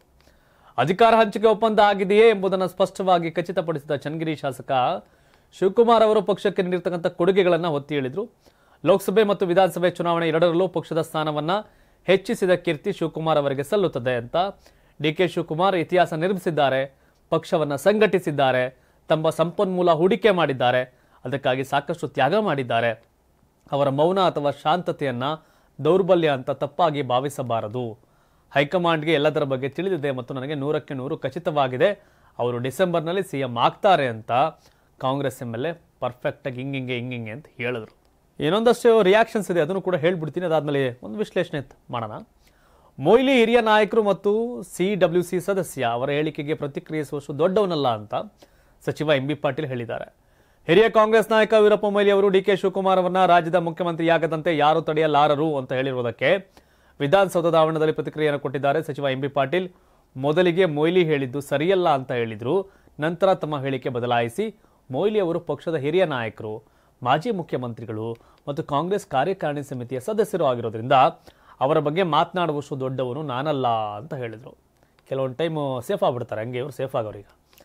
ಇನ್ನು ಪ್ರಿಯಾಂಕ್ ಖರ್ಗೆ ಮತ್ತೊಬ್ಬ ಸಚಿವರು ಕೂಡ ಹೇಳಿದ್ದಾರೆ, ಬಿ ಫಾರಂ ಬೇಕಾದಾಗ ಮಾತ್ರ ಪಕ್ಷದ ಸಿಪಾಯಿ ಅಂದರೆ ನಡೆಯಲ್ಲ, ಶಿಸ್ತು ಕಾಯ್ದುಕೊಳ್ಬೇಕು ಅಂತ ಪ್ರಿಯಾಂಕ್ ಖರ್ಗೆ ಹೇಳಿದ್ದಾರೆ. ಇನ್ನು ಕಾಂಗ್ರೆಸ್ ಪಕ್ಷದಲ್ಲಿ ಆಂತರಿಕ ಪ್ರಜಾಪ್ರಭುತ್ವ ಇದೆ, ಯಾರಿಗಾದರೂ ಸಮಸ್ಯೆಗಳಿದ್ರೆ ಅವರು ನೇರವಾಗಿ ದೆಹಲಿಗೆ ಹೋಗಿ ಹೈಕಮಾಂಡ್ ಜೊತೆ ಮಾತನಾಡಲಿ. ಹೈಕಮಾಂಡ್ ಎಲ್ಲರಿಗೂ ಜವಾಬ್ದಾರಿಗಳನ್ನು ನೀಡಿದೆ. ಸಿದ್ದರಾಮಯ್ಯನವರು ಸಿಎಂ ಆಗಿದ್ದಾರೆ ಮತ್ತು ಡಿ.ಕೆ. ಶಿವಕುಮಾರ್ DCM. ಸದ್ಯಕ್ಕೆ ಕುರ್ಚಿಗಳು ಖಾಲಿ ಇಲ್ಲ. ಬಿ ಫಾರ್ಮ್ ಪಡೆದುಕೊಳ್ಳುವ ಉದ್ದೇಶಕ್ಕಾಗಿ ಸಾರ್ವಜನಿಕವಾಗಿ ಮತ್ತು ಮಾಧ್ಯಮಗಳ ಮುಂದೆ ಹೇಳಿಕೆ ನೀಡೋದ್ರಲ್ಲಿ ಯಾವುದೇ ಅರ್ಥವಿರೋದಿಲ್ಲ. ಹೈಕಮಾಂಡ್ ನೀಡಿರ್ತಕ್ಕಂಥ ಜವಾಬ್ದಾರಿಗಳನ್ನು ಎಲ್ಲರೂ ನಿಭಾಯಿಸಬೇಕು ಅಂತ ಪ್ರಿಯಾಂಕ್ ಖರ್ಗೆ ಹೇಳಿದರು. ಇನ್ನು ಇದಕ್ಕೆ ಡಿ.ಕೆ. ಶಿವಕುಮಾರ್ ಕೂಡ ರಿಯಾಕ್ಟ್ ಮಾಡಿದ್ದಾರೆ. ವೀರಪ್ಪ ಮೊಯ್ಲಿ ತಮ್ಮ ಅಭಿಪ್ರಾಯ ತಿಳಿಸಿದ್ದಾರೆ, ಪ್ರತಿಕ್ರಿಯಿಸುವುದು ನನಗಿಷ್ಟ ಇಲ್ಲ ಅಂತ ಶಿವಕುಮಾರ್ ಹೇಳಿದ್ದಾರೆ. ವಿಧಾನಸಭೆ ಆವರಣದಲ್ಲಿ ರಾಜ್ಯದ ಉಪಮುಖ್ಯಮಂತ್ರಿ ಡಿ.ಕೆ. ಶಿವಕುಮಾರ್ ಅವರಿಗೆ ಮಾಜಿ ಮುಖ್ಯಮಂತ್ರಿ ವೀರಪ್ಪ ಮೊಯ್ಲಿ ಹೇಳಿರುವುದನ್ನು ಕೇಳಿದಾಗ ಇದ್ರ ಬಗ್ಗೆ ಎಲ್ಲ ಸಮಾಧಾನ ಚಿತ್ತದಿಂದ ಮೊಯ್ಲಿ ಅವರು ತಮ್ಮ ಅಭಿಪ್ರಾಯವನ್ನು ತಿಳಿಸಿದ್ದಾರೆ. ಅವರು ಹೇಳಿರೋದಕ್ಕೆ ತಾನು ಪ್ರತಿಕ್ರಿಯೆ ನೀಡುವ ಗೋಜಿಗೂ ಹೋಗಲ್ಲ. AICC ಅಧ್ಯಕ್ಷರಾಗಿರುವ ಮಲ್ಲಿಕಾರ್ಜುನ್ ಖರ್ಗೆ ಅವರು ಯಾರು ಮಾತನಾಡಬಾರ್ದು ಅಂತ ಹೇಳಿದ್ದಾರೆ, ಅವರು ಹೇಳಿರೋದನ್ನು ಪಾಲನೆ ಮಾಡ್ತಿದ್ದಾನೆ ಅಂತ ಹೇಳಿ ಇದಕ್ಕೆ ರಿಯಾಕ್ಟ್ ಮಾಡಲಿಲ್ಲ. ಎಸ್, ವೀರಪ್ಪ ಮೊಯ್ಲಿ ಕಾರ್ ಕಡದಲ್ಲಿ ನಿಂತು ಹೇಳಿದ್ರು, ಹೇಳಕ್ಕೆ ಅಂತಲೇ ಇವ್ರನ್ನ ಕರೆಸಿದ್ರು ಅಲ್ಲಿಗೆ ಕಾರ್ಯಕ್ರಮಕ್ಕೆ. ಡಿಸೆಂಬರ್ ಮುಖ್ಯಮಂತ್ರಿ ಆಗ್ತಾರೆ ಅವರು ಅಂತ. ಅಧಿಕಾರ ಹಂಚಿಕೆ ಒಪ್ಪಂದದ ಪ್ರಕಾರ ಅದು ಹೌದು, ಆದರೆ ಇಲ್ಲ ಅಂತಿದ್ದಾರೆ ಸಿದ್ದರಾಮಯ್ಯ ಬೆಂಬಲಿಗರು, ಹೌದು ಅಂತಿದ್ದಾರೆ DK ಬೆಂಬಲಿಗರು. ಈಗ DK ಬೆಂಬಲಿಗರೆಲ್ಲರೂ ಕಾರ್ಯಕ್ರಮಗಳ ಮಾಡೋದ್ರ ಮೂಲಕ ಇದನ್ನು ಎಸ್ ಡಿಸೆಂಬರ್ ಸಿಎಂ ಅಂತ ನವೆಂಬರ್-ಡಿಸೆಂಬರ್ ಬಗ್ಗೆನೇ ಹೇಳಿಕೊಂಡು ಹೋಗ್ತಾ ಇದ್ದಾರೆ. ಇನ್ನೊಂದು ಕಡೆ MB ಪಾಟೀಲ್ರು ಶಿವಗಂಗಾ ಬಸವರಾಜ ರಕ್ತದಲ್ಲಿ ಬರ್ಕೊಟ್ಟು ತಿನ್ಬೇಕಾದ್ರೆ ಬಾರದು ಇಟ್ಕೊಳ್ಳಿ, 7 ವರ್ಷ ಇವರೇ ಸಿಎಂ ಅಂತ ಹೇಳ್ತಾರೆ. ನೆಕ್ಸ್ಟ್ ಬರೋ ಚುನಾವಣೆಯಲ್ಲೂ ಮತ್ತೆ ಕಾಂಗ್ರೆಸ್ ಗೆಲ್ಲುತ್ತೆ, DK ಮುಖ್ಯಮಂತ್ರಿ ಆಗ್ತಾರೆ ಅನ್ನೋದ್ರ ಮೂಲಕ ಸತೀಶ್ ಜಾರಕಿಹೊಳಿ ಅವರು, ಟವಲ್ ಹಾಕಬೇಕು ಇರ್ತಕ್ಕಂಥ MB ಪಾಟೀಲ್ರು, ಇವೆಲ್ಲ ನಡೆಯಲ್ಲ ಅಂತ ಹೇಳ್ದಂಗೈತೆ. ಆ್ಯಂಡ್ MB ಪಾಟೀಲು ಅವ್ರಿಗೆ ಇದು ಏನು ರಿಯಾಕ್ಟ್ ಮಾಡಬೇಕು ಅಂತ ಗೊತ್ತಾಗ್ತಿಲ್ಲ ಅವ್ರಿಗೆ. ಪ್ರಿಯಾಂಕ್ ಖರ್ಗೆ ಹೈಕಮಾಂಡ್ ಅಂತಾರೆ, ಇದೇನೋ ಮಾಡೋಕ್ಕಾಗಲ್ಲ, ಏನು ಕತೆ ಅಂತ. ಬಟ್ DK ನಾನು ಇದ್ರ ಬಗ್ಗೆ ಮಾತಾಡಲ್ಲಪ್ಪ ಅಂತಿದ್ದಾರೆ. ಆದರೆ DK ಶಿವಕುಮಾರ್ ಕಡೆಯವರು ಮಾತಾಡ್ಸಿದ್ದಾರೆ ಅನ್ನೋ ಚರ್ಚೆ ಇದೆ. ಅಧಿಕಾರ ಹಂಚಿಕೆಯ ಪ್ರಕಾರ ನವೆಂಬರ್ 20 ನವೆಂಬರ್ ತಿಂಗಳಲ್ಲಿ DK ಶಿವಕುಮಾರ್ ಮುಖ್ಯಮಂತ್ರಿ ಆಗಬೇಕು. DK ಶಿವಕುಮಾರ್ ಹೇಳಿಕೆಯ ಪ್ರಕಾರ ಸಿದ್ದರಾಮಯ್ಯನವ್ರು ನೆವರ್ ಎವರ್ ಚಾನ್ಸೇ ಇಲ್ಲ ಅನ್ನೋದು ಸಿದ್ದರಾಮಯ್ಯ ಟೀಮ್ ವಾದ. ಆದರೆ ಕೊಡದೇ ಇರೋ ನಾವು ಸುಮ್ಮನೆ ಬಿಡಲ್ಲ ಅನ್ನೋ ಸಂದೇಶ ಕೂಡ DK ಶಿವಕುಮಾರ್ ಟೀಮ್ ರವಾನೆ ಮಾಡ್ತಿದೆ. ಇದು ಎಲ್ಲಿಗೆ ಹೋಗಿ ನಿಲ್ಲುತ್ತೆ ಅಂತ ಗೊತ್ತಿಲ್ಲ. ಬಟ್ ಕಾಂಗ್ರೆಸ್ಸಲ್ಲಿ ಈ ಬಜೆಟ್ ನಂತರ ಹಂಗಾಮ ಗ್ಯಾರಂಟಿ ಆದ್ಬಿದಿಲಿಗೆ ಹೇಳ್ತಿದ್ದಾರೆ, ಚರ್ಚೆ ಆಗ್ತಿದೆ. ಅದು ಇನ್ನು ಯಾವ ಹಂತಕ್ಕೆ ಹೋಗುತ್ತೋ ಗೊತ್ತಿಲ್ಲ. ಇತಿಹಾಸ ತುಂಬ ಭಾಳ ಖರಾಬಾಗಿದೆ. ಭವಿಷ್ಯದ ಬಗ್ಗೆ ಒಂದಷ್ಟು ಆತಂಕ ಇದೆ, ನೋಡಬೇಕು ಏನಾಗುತ್ತೆ ಅಂತ ಗೊತ್ತಿಲ್ಲ. ಬಟ್ DK ಅವ್ರಿಗೆ ವಿಶ್ವಾಸ ಇದೆ, ನಾನು ಮುಖ್ಯಮಂತ್ರಿ ಆಗ್ತೀನಿ ಅಂತ. ಸಿದ್ದರಾಮಯ್ಯನವ್ರಿಗೂ ವಿಶ್ವಾಸ ಇದೆ, ನಾನು 7 ವರ್ಷ 7 ತಿಂಗಳು ಕ್ರಾಸ್ ಮಾಡ್ತೀನಿ ಅಂತ. ನೋಡಬೇಕು. ಮತ್ತು ಸಿದ್ದರಾಮಯ್ಯ ಕಡೆಯವ್ರು ಹೇಳ್ತಾರೆ 5 ವರ್ಷ ಸಿದ್ದರಾಮಯ್ಯನವರ ಮುಖ್ಯಮಂತ್ರಿ ಅಂತ. ಈ ಬೈರತಿ ಸುರೇಶು, ಸಿದ್ದರಾಮಯ್ಯನವ್ರ ಮಗ ಯತೀಂದ್ರ ಆದಿಯಾಗಿ ಒಂದಷ್ಟು ಜನ 5 ವರ್ಷ ಇವರೇ ಅಂತಾರೆ. ಪೂರ್ಣ ಗೊತ್ತಿಲ್ಲ. ಇನ್ನು ರಾಯಚೂರು, ಚಿಕ್ಕಬಳ್ಳಾಪುರ ಮತ್ತು ಬಳ್ಳಾರಿಯ ಕೋಳಿಗಳಲ್ಲಿ ಹಕ್ಕಿ ಜ್ವರದ ಪ್ರಕರಣಗಳು ವರದಿಯಾಗಿರೋದ್ರಿಂದ ಬೆಂಗಳೂರಿನಾದ್ಯಂತ ಕೋಳಿ ಮಾರಾಟ ಮತ್ತು ಬೆಲೆಗಳು ಕುಸಿದಿವೆ. ಆಂಧ್ರ ಪ್ರದೇಶದಲ್ಲಿ ಪ್ರಕರಣಗಳು ವರದಿಯಾದ ನಂತರ ಕೆಲವು ಗ್ರಾಹಕರು ಕೋಳಿಗೆ ಪರ್ಯಾಯ ಆಯ್ಕೆ ಮಾಡಲು ಪ್ರಾರಂಭಿಸಿದರು. ಹೀಗಾಗಿ ಬೆಳೆಗಳ ಮೇಲಿನ ಪರಿಣಾಮ ಬೀರಿದೆ. ಬೆಲೆಗಳ ಮೇಲೆ ಪ್ರತಿ ಕೆಜಿಗೆ ಸುಮಾರು 25ರಿಂದ 30 ರೂಗಳಷ್ಟು ಇಳಿಕೆಯಾಗಿದೆ. ಕರ್ನಾಟಕದ ಜಿಲ್ಲೆಗಳಲ್ಲಿ ಪ್ರಕರಣಗಳ ವರದಿಗಳ ನಂತರ ಬೆಂಗಳೂರಿನಲ್ಲಿ ಕೋಳಿ ಮಾರಾಟದಲ್ಲಿ ಭಾರೀ ಕುಸಿತ ಉಂಟಾಗಿದೆ. ರಂಜಾನ್ ಇದೀಗ ಪ್ರಾರಂಭವಾಗಿರೋದ್ರಿಂದ ಇದು ಸಾಮಾನ್ಯವಾಗಿ ಗರಿಷ್ಠ ಮಾರಾಟದ ಅವಧಿಯಾಗಿರೋದ್ರಿಂದ ಹೆಚ್ಚಿನ ನಷ್ಟವಾಗುವ ಸಾಧ್ಯತೆ ಇದೆ ಅಂತ ಮಾರಾಟಗಾರರು ದಿ ನ್ಯೂ ಇಂಡಿಯನ್ ಎಕ್ಸ್‌ಪ್ರೆಸ್‌ಗೆ ತಿಳಿಸಿದ್ದಾರೆ. ಬೇಸಿಗೆಯಲ್ಲಿ ಕೋಳಿ ತಿನ್ನುವುದು ಆರೋಗ್ಯದ ಮೇಲೆ ನಕಾರಾತ್ಮಕ ಪರಿಣಾಮ ಬೀರುತ್ತದೆ ಎಂಬ ಸಾಮಾನ್ಯ ನಂಬಿಕೆ ಬೆಂಗಳೂರಿನ ಮಾಂಸ ಮಾರುಕಟ್ಟೆಗಳಲ್ಲಿ ಬೇಡಿಕೆ ಕುಸಿತಕ್ಕೆ ಕಾರಣವಾಗಿದೆ ಅಂತ ಅನೇಕ ಮಾರಾಟಗಾರರು ತಿಳಿಸಿದ್ದಾರೆ. ಆದರೆ ಪ್ರತಿ ಬೇಸಿಗೆಯಲ್ಲಿ ಈ ರೀತಿ ಬೆಲೆ ಕುಸಿತ ಆಗುವುದಿಲ್ಲ. ಈ ವರ್ಷ ಕೋಳಿ ಬೆಲೆ ಪ್ರತಿ ಕೆಜಿಗೆ 30 ರೂಗಳವರೆಗೆ ಕುಸಿದಿದೆ. ಪ್ರಸ್ತುತ ಕೆಲವು ಸ್ಥಳಗಳಲ್ಲಿ ಕೋಳಿ ಮಾಂಸವನ್ನ ಕೆಜಿಗೆ 140 ರಿಂದ 150 ರೂಪಾಯಿಗೆ ಮಾರಾಟ ಮಾಡಲಾಗ್ತಿದೆ. ಆದರೆ JC Nagar, Shivajinagar, Frazer Town, Cox Town, RT Nagar ಮುಂತಾದ ಪ್ರದೇಶಗಳಲ್ಲಿ ಕೋಳಿ ಅಂಗಡಿಗಳಲ್ಲಿ ಹೆಚ್ಚಾಗಿದ್ದು ಮಾರಾಟವು ಕೆಜಿಗೆ 70 ರಿಂದ 80 ರೂಪಾಯಿಗೆ ಇಳಿದಿದೆ ಅಂತ ಮಾಹಿತಿ ನೀಡಿದ್ದಾರೆ. ಅಂದರೆ ಒಟ್ಟಾರೆ 70 ರಿಂದ 80 ರೂಪಾಯಿ ಕೆಜಿ ಮಾಂಸ ಆ ಮಟ್ಟಿಗೆ ಕುಸಿದೆ ಅನ್ನೋದು ಒಂದಷ್ಟು ಏರಿಯಾಗಳಲ್ಲಿ. ಬಟ್ ಇದ್ರ ಬಗ್ಗೆ ಒಂದು ಸ್ವಲ್ಪ ಹುಷಾರಾಗಿರಿ, ಆರೋಗ್ಯ ಚೆನ್ನಾಗಿರ್ಬೇಕಲ್ಲ. ಇನ್ನು ರಾಜ್ಯದ ಅಭಿವೃದ್ಧಿ ವೇಗ ಚುರುಕು, ಹಣಕಾಸು ಪರಿಸ್ಥಿತಿ ಮತ್ತಷ್ಟು ಸದೃಢ. ಜಂಟಿ ಅಧಿವೇಶನ ಉದ್ದೇಶಿಸಿ ರಾಜ್ಯಪಾಲರು ಭಾಷಣವನ್ನು ಮಾಡಿದ್ದಾರೆ. ಏನು ರಾಜ್ಯ ಸರ್ಕಾರ ರೆಡಿ ಮಾಡಿಕೊಡುತ್ತೆ ಆ ಭಾಷಣವನ್ನು ರಾಜ್ಯಪಾಲರು ಸ್ಪಷ್ಟವಾಗಿ ಓದಿರೋಂಗೆ ಕಾಣ್ತಿದೆ, ಓದಿದ್ದಾರೆ. ರಾಜ್ಯದ ಅಭಿವೃದ್ಧಿಯ ವೇಗವನ್ನು ಚುರುಕುಗೊಳಿಸುವುದರಲ್ಲಿ ಮತ್ತು ಹಣಕಾಸು ವ್ಯವಸ್ಥೆಯನ್ನು ಇನ್ನಷ್ಟು ಸದೃಢಗೊಳಿಸುವಲ್ಲಿ ರಾಜ್ಯ ಸರ್ಕಾರ ಯಶಸ್ವಿಯಾಗಿದೆ ಅಂತ ರಾಜ್ಯಪಾಲ ತಾವರ್ ಚಂದ್ ಗೆಹ್ಲೋಟ್ ಸೋಮವಾರ ಹೇಳಿದ್ದಾರೆ. ಬಜೆಟ್ ಅಧಿವೇಶನದ ಮೊದಲ ದಿನವಾದ ಇಂದು ವಿಧಾನಮಂಡಲದ ಜಂಟಿ ಅಧಿವೇಶನವನ್ನು ಉದ್ದೇಶಿಸಿ ಭಾಷಣ ಮಾಡಿದ ರಾಜ್ಯಪಾಲರು ಮಹಾತ್ಮ ಗಾಂಧಿಯವರು ಹೇಳಿದಂತೆ ಆಡಳಿತವನ್ನು ಅಂತಿಮ ವ್ಯಕ್ತಿಯ ಕಣ್ಣೀರು ಒರೆಸುವ ಅವಕಾಶವೆಂಬಂತೆ ಬಳಸಿಕೊಳ್ಳಲು ನನ್ನ ಸರ್ಕಾರ ಕಟಿಬದ್ಧವಾಗಿದೆ. ರಾಜ್ಯದ ಆದಾಯ ಹೆಚ್ಚುತ್ತಿದೆ. ರಾಜ್ಯಕ್ಕೆ ಖಾಸಗಿ ಬಂಡವಾಳ ದಾಖಲೆ ಪ್ರಮಾಣದಲ್ಲಿ ಹರಿದು ಬರ್ತಿದೆ. ಕಲ್ಯಾಣ ಕಾರ್ಯಕ್ರಮಗಳ ಸಮರ್ಪಕ ಅನುಷ್ಠಾನದಿಂದಾಗಿ ಸಮಾನತೆಯ ತೀವ್ರತೆ ಕಡಿಮೆಯಾಗುತ್ತಿದೆ. ವಿದೇಶಿ ಬಂಡವಾಳ ಹೂಡಿಕೆಯಲ್ಲಿ 2ನೇ ಸ್ಥಾನದಲ್ಲಿದೆ. ಜಿಎಸ್ಟಿ ಬೆಳವಣಿಗೆ ದರ ಉತ್ತಮವಾಗಿದೆ ಅಂತ ಹೇಳಿದರು. 2024-25ನೇ ಸಾಲಿನ ಬಜೆಟ್ನಲ್ಲಿ ಆದೇಶ ಹೊರಡಿಸಬೇಕಾಗಿದ್ದ 344 ಘೋಷಣೆಗಳ ಪೈಕಿ 331 ಘೋಷಣೆಗಳಿಗೆ ಸರ್ಕಾರಿ ಆದೇಶ ಹೊರಡಿಸಲಾಗಿದೆ. ಘೋಷಣೆ ಮಾಡಿದ್ದ ಕಾರ್ಯಕ್ರಮಗಳು ಸಹ ಸಮರ್ಪಕವಾಗಿ ಅನುಷ್ಠಾನವಾಗುತ್ತಿವೆ. ಇನ್ನುಳಿದ ಘೋಷಣೆಗಳು ಆದೇಶ ಹೊರಡಿಸುವ ಹಂತದಲ್ಲಿವೆ ಅಂತ ಮಾಹಿತಿಯನ್ನು ಕೊಟ್ಟರು. ರಾಜ್ಯದಲ್ಲಿ ಉತ್ತಮ ಮಳೆಯಾಗಿದೆ. ಇನ್ನು ತೀವ್ರ ಸ್ವರೂಪದ ಅತಿವೃಷ್ಟಿ ಅನಾವೃಷ್ಟಿಗಳಿಲ್ಲದೆ ಕಾರಣ ರೈತರ ಕೈಗೆ ಉತ್ತಮ ಫಸಲು ಸಿಕ್ಕಿದೆ. ಮುಂಗಾರು ಮತ್ತು ಹಿಂಗಾರು ಹಂಗಾಮುಗಳಿಂದ ಸುಮಾರು 1,49,000 ಟನ್ನುಗಳಷ್ಟು ಕೃಷಿ ಉತ್ಪಾದನೆ ನಿರೀಕ್ಷಿಸಲಾಗಿದೆ. ಸರ್ಕಾರವು ತೆಗೆದುಕೊಂಡ ಕಲ್ಯಾಣ ಕಾರ್ಯಕ್ರಮಗಳಿಂದ ರಾಜ್ಯದ ರೈತ ಕುಟುಂಬಗಳಲ್ಲಿ ಆತ್ಮಹತ್ಯೆಗಳ ಪ್ರಮಾಣವು ಗಣನೀಯವಾಗಿ ಕಡಿಮೆಯಾಗಿದೆ. ನನ್ನ ಸರ್ಕಾರವು ರಚನೆಯಾದಾಗಿನಿಂದಲೂ ತೊಗರಿ ಮತ್ತು ಕೊಬ್ಬರಿಗೆ ಬೆಲೆಗಳು ಕನಿಷ್ಠ ಕುಸಿದಾಗ ರೈತರ ನೆರವಿಗೆ ನಿಂತು ಪ್ರೋತ್ಸಾಹಧನವನ್ನು ನೀಡಿದೆ. ಕೃಷಿ ಭಾಗ್ಯ ಯೋಜನೆಯನ್ನು ಮುಂದುವರಿಸುವ ಮೂಲಕ ಅಗತ್ಯ ಇರುವ ಕಡೆಗಳೆಲ್ಲ ಕೃಷಿ ಹೊಂಡಗಳನ್ನು ನಿರ್ಮಿಸಲಾಗುತ್ತಿದೆ ಅಂತ ರಾಜ್ಯಪಾಲರು ಸರ್ಕಾರದ ಭಾಷಣವನ್ನು ಓದಿದರು. ಇನ್ನು ಅಧಿಕೃತವಾಗಿ ಸಿದ್ದರಾಮಯ್ಯ ಬಜೆಟ್ ಮಂಡಿಸ್ತಾರೆ. ಬಜೆಟಲ್ಲಿ ಏನೇನು ವಿಶೇಷತೆ ಅಂತ ನೋಡ್ಬೋದು. ಬಟ್ ಸಹಜವಾಗಿ ಕಾಡುತ್ತೆ ಇದು ಸಿದ್ದರಾಮಯ್ಯನವ್ರ ಕಡೆ ಬಜೆಟ್ ಅಂತ. ಯಾಕಂದರೆ ನವೆಂಬರ್ಗೆ ಡಿ ಕೆ ಶಿವಕುಮಾರ್ ಸಿಎಂ ಆಗ್ತಿದ್ದೀನಿ ಅಂತ ಹೇಳ್ತಿದ್ದಾರೆ. ಈ ಕಾರಣಕ್ಕೆ ಇದೇ ಅವರ ಕಡೆ ಬಜೆಟ್ ಆಗಬಹುದು. ಯಾಕೆಂದರೆ ಮುಂದೆ ಸಿಎಂ ಅವರೇ ಡಿ ಕೆ ಬಜೆಟ್ ಅನ್ನು ಮಂಡಿಸ್ತಾರೆ ಅನ್ನೋ ಕಾರಣಕ್ಕೆ. ಇನ್ನು ಆಸ್ತಿ ತೆರಿಗೆ ಬಾಕಿ ರಾಜಭವನ, ವಿಧಾನಸೌಧ ಸೇರಿ 250ಕ್ಕೂ ಹೆಚ್ಚು ಸರ್ಕಾರಿ ಕಟ್ಟಡಗಳಿಗೆ ಬಿಬಿಎಂಪಿ ನೋಟಿಸ್ ಅನ್ನು ಕೊಟ್ಟಿರುವಂತಹ ಸುದ್ದಿ ಲಭ್ಯ ಆಗ್ತಾ ಇದೆ. ಆಸ್ತಿ ತೆರಿಗೆ ಬಾಕಿ ಉಳಿಸಿಕೊಂಡಿರತಕ್ಕಂಥ ನಾಗರಿಕ ವಿರುದ್ಧ ಕಠಿಣ ಕ್ರಮಕ್ಕೆ ಮುಂದಾಗಿರತಕ್ಕಂಥ ಬೃಹತ್ ಬೆಂಗಳೂರು ಮಹಾನಗರ ಪಾಲಿಕೆ ಇದೀಗ ಸರ್ಕಾರಿ ಸಂಸ್ಥೆಗಳಿಗೂ ಕಠಿಣ ಕ್ರಮಕ್ಕೆ ಮುಂದಾಗಿದೆ. ಅಚ್ಚರಿ ಮೂಡಿಸಿದೆ ಈ ಘಟನೆ. ಯಾಕಂದರೆ ಆಸ್ತಿ ತೆರಿಗೆ ಪಾವತಿಸುವಂತೆ ಪಾಲಿಕೆಯು ರಾಜ್ಯ ಪ್ರಮುಖ ವಿದ್ಯುತ್ ಕೇಂದ್ರಗಳಾದ ವಿಧಾನಸೌಧ, ವಿಕಾಸಸೌಧ, ರಾಜಭವನ ಸೇರಿದಂತೆ 250ಕ್ಕೂ ಹೆಚ್ಚು ಸರ್ಕಾರಿ ಕಟ್ಟಡಗಳಿಗೆ ನೋಟಿಸ್ ಜಾರಿಗಳು ಮಾಡಿದೆ. ಖಾಸಗಿ ಆಸ್ತಿಗಳಿಗೆ ಇರುವಂತೆಯೇ ಸರ್ಕಾರಿ ಕಚೇರಿಗಳಿಗೂ ಆಸ್ತಿ ತೆರಿಗೆ ನೋಟಿಸ್ಗಳನ್ನು ನೀಡಲಾಗ್ತಿದೆ. ಆದರೆ ಸರ್ಕಾರದಿಂದ ಯಾವುದೇ ಪ್ರತಿಕ್ರಿಯೆ ಬಂದಿಲ್ಲ. ಹೀಗಾಗಿ ಬಾಕಿ ತೆರಿಗೆ ಮುಂದುವರಿಯುತ್ತಲೇ ಬಂದಿದೆ ಅಂತ ಬಿಬಿಎಂಪಿ ಮೂಲಗಳು ತಿಳಿಸಿವೆ. ಸರ್ಕಾರಿ ಕಚೇರಿಗಳಿಗೆ ಬಾಕಿ ಇರುವ ಒಟ್ಟು ಆಸ್ತಿ ತೆರಿಗೆ ಬಗ್ಗೆ ನಿಖರವಾದ ಮಾಹಿತಿ ಇಲ್ಲದಿದ್ದರೂ ತೆರಿಗೆಗಳು ವರ್ಷಗಳಿಂದ ಪಾವತಿಸದೇ ಇರೋದ್ರಿಂದ ಮೊತ್ತವು ಕೋಟಿಗಳಷ್ಟಿದೆ ಅಂತ ಮೂಲಗಳಿಂದ ತಿಳಿದು ಬಂದಿದೆ. ಬಾಕಿ ಮೇಲಿನ ಚಕ್ರ ಬಡ್ಡಿಯನ್ನು ಮನ್ನಾ ಮಾಡುವ ಮತ್ತು ದಂಡವನ್ನು 50% ಕಡಿಮೆ ಮಾಡುವ ಮೂಲಕ ಪರಿಹಾರವನ್ನು ನೀಡುವ ಒಂದು ಬಾರಿ ಇತ್ಯರ್ಥ ಒನ್ ಟೈಮ್ ಸೆಟಲ್ಮೆಂಟ್ ಯೋಜನೆಯು ಸರ್ಕಾರಿ ಕಚೇರಿಗಳಿಗೂ ಮುಕ್ತವಾಗಿತ್ತು. ಆದಾಗ್ಯೂ ಇದರ ಪ್ರಯೋಜನವನ್ನು ಪಡೆಯಲಿಲ್ಲ ಮತ್ತು ಒನ್ ಟೈಮ್ ಸೆಟಲ್ಮೆಂಟ್ ಯೋಜನೆಯು ಈಗ ಕೊನೆಗೊಂಡಿದೆ. ಆಸ್ತಿ ತೆರಿಗೆ ಬಾಕಿಗಳನ್ನು ಪಾವತಿಸುವಂತೆ ಸರ್ಕಾರಿ ಕಚೇರಿಗಳಿಗೆ ಪದೇ ಪದೇ ಜ್ಞಾಪನಾ ಪತ್ರಗಳನ್ನು ಕಳಿಸಲಾಗಿದೆ. ಆದರೆ ಯಾವುದೇ ಪ್ರತಿಕ್ರಿಯೆ ಬಾರದ ಹಿನ್ನೆಲೆಯಲ್ಲಿ ಪಾಲಿಕೆಯು 8 ವಲಯಗಳಲ್ಲಿ ಹೆಚ್ಚಿನ ಆಸ್ತಿ ತೆರಿಗೆ ಬಾಕಿದಾರರ ಪಟ್ಟಿಯನ್ನು ಸಿದ್ಧಪಡಿಸಲಾಗ್ತಾ ಇದೆ ಅಂತ ಮೂಲಗಳು ತಿಳಿಸಿವೆ. ಸರ್ಕಾರ ತಾನೇ ಅವರವರೇ ಅಡ್ಜಸ್ಟ್ ಮಾಡ್ಕೋಬೇಕು. ಸ್ವಲ್ಪ ಇವರು ಅನುದಾನ ಕೊಡ್ತಾರಲ್ಲ ವಿಧಾನಸೌಧದಿಂದ, ಇಸ್ಕೊಳ್ಳಲ್ವ ಅವರು. ಏನು IPS ಡಿ ರೂಪಾ ವಿರುದ್ಧ ದೂರು ನೀಡಿದ DIG ವರ್ತಿಕಾ ಕಟಿಯಾರ್ಗೆ ವರ್ಗಾವಣೆ ಭಾಗ್ಯ. ಕರ್ನಾಟಕ ಪೊಲೀಸ್ ಇಲಾಖೆಯಲ್ಲಿ ಹಿರಿಯ ಅಧಿಕಾರಿಗಳ ಚಟಾಪಟಿ ಮುಂದುವರೆದಿದೆ. IAS ಅಧಿಕಾರಿ ರೋಹಿಣಿ ಸಿಂಧೂರಿ ಹಾಗೂ IPS ಡಿ ರೂಪಾ ಮೋದ್ಗಿಲ್ ನಡುವಿನ ಗುದ್ದಾಟ ಕೋರ್ಟ್ನಲ್ಲಿದೆ. ಇದರ ಮಧ್ಯೆ ಇದೀಗ ಡಿ ರೂಪಾ ಮೋದ್ಗಿಲ್ ವಿರುದ್ಧ ಮತ್ತೋರ್ವ ಮಹಿಳಾ ಅಧಿಕಾರಿ ಗಂಭೀರ ಆರೋಪವನ್ನು ಮಾಡಿದ್ದಾರೆ. ಕೆಳಹಂತದ ಸಿಬ್ಬಂದಿಗಳನ್ನು ಬಳಸಿಕೊಂಡು ದಾಖಲೆ ಕಳವು ಮಾಡಿಸಿದ್ದು ನನ್ನ ವಿರುದ್ಧ ಷಡ್ಯಂತ್ರ ನಡೆಯುವ ಸಾಧ್ಯತೆ ಇದೆ ಅಂತ DIG ವರ್ತಿಕಾ ಕಟಿಯಾರ್ ಅವರು ರೂಪಾ ಮೋದ್ಗಿಲ್ ವಿರುದ್ಧ ಆರೋಪವನ್ನು ಮಾಡಿದ್ದಾರೆ. ಅಲ್ಲದೆ ಈ ಬಗ್ಗೆ ಸರ್ಕಾರದ ಮುಖ್ಯ ಕಾರ್ಯದರ್ಶಿ ಶಾಲಿನಿ ರಜನೀಶ್ ಅವರಿಗೆ ದೂರನ್ನು ಕೊಟ್ಟಿದ್ದಾರೆ. ಆದರೆ ಇದೀಗ ದೂರು ನೀಡಿದ್ದ DIG ವರ್ತಿಕಾ ಕಟಿಯಾರ್ ಅವರನ್ನೇ ವರ್ಗಾವಣೆ ಮಾಡಲಾಗಿದೆ. IPS ಡಿ ರೂಪಾ ಅವರ ವಿರುದ್ಧ ಗಂಭೀರ ಆರೋಪದೊಂದಿಗೆ ದೂರು ನೀಡಿರತಕ್ಕಂಥ ಆಂತರಿಕ ಭದ್ರತಾ ವಿಭಾಗದ DIG ಆಗಿದ್ದ ವರ್ತಿಕಾ ಕಟಿಯಾರ್ ಅವರನ್ನ ಸಿವಿಲ್ ಡಿಫೆನ್ಸ್ ಮತ್ತು ಹೋಮ್ ಗಾರ್ಡ್ ವಿಭಾಗಕ್ಕೆ ವರ್ಗಾವಣೆ ಮಾಡಿ ಇಂದು ರಾಜ್ಯ ಸರ್ಕಾರ ಆದೇಶವನ್ನು ಹೊರಡಿಸಿದೆ. ದೂರು ನೀಡಿದ ಬೆನ್ನಲ್ಲೇ ಇದೀಗ ವರ್ತಿಕಾ ಅವರನ್ನ ಗೃಹ ರಕ್ಷಕ ದಳದ ಡಿಐಜಿ ಮತ್ತು ಹೆಚ್ಚುವರಿ ಕಮಾಂಡೆಂಟ್ ಆಗಿ ವರ್ಗಾವಣೆ ಮಾಡಿರುವುದು ತೀವ್ರ ಚರ್ಚೆಗೆ ಗ್ರಾಸವಾಗಿದೆ. ಫೆಬ್ರವರಿ 21ರಂದು ಮುಖ್ಯ ಕಾರ್ಯದರ್ಶಿ ಶಾಲಿನಿ ರಜನೀಶ್ ಅವರಿಗೆ ವರ್ತಿಕಾ ದೂರು ದಾಖಲಿಸಿದ್ರು. ಸೆಪ್ಟೆಂಬರ್ 6, 2024ರಂದು ರೂಪಾ ಅವರ ಆದೇಶದ ಮೇರೆಗೆ ಹೆಡ್ ಕಾನ್ಸ್ಟೇಬಲ್ ಮಂಜುನಾಥ್ ಮತ್ತು ಗೃಹ ರಕ್ಷಕ ದಳದ ಮಲ್ಲಿಕಾರ್ಜುನ್ ಅನುಮತಿ ಇಲ್ಲದೆ ನನ್ನ ಕೊಠಡಿಗೆ ಪ್ರವೇಶಿಸಿದ್ದು ದಾಖಲೆಗಳನ್ನು ಕಳವು ಮಾಡಿದ್ದಾರೆ. ಮಲ್ಲಿಕಾರ್ಜುನ್ ಅವರು ನಿಯಂತ್ರಣ ಕೊಠಡಿಯಿಂದ ಕೀಲಿಯನ್ನು ತೆಗೆದುಕೊಂಡು ಕೊಠಡಿಯನ್ನು ತೆರೆದರೆ ಮಂಜುನಾಥ್ ಫೈಲ್ಗಳ ಛಾಯಾಚಿತ್ರಗಳನ್ನು ತೆಗೆದುಕೊಂಡು ವಾಟ್ಸಪ್ ಮೂಲಕ ಡಿಜಿಪಿಗೆ ಕಳುಹಿಸಿದ್ದಾರೆ.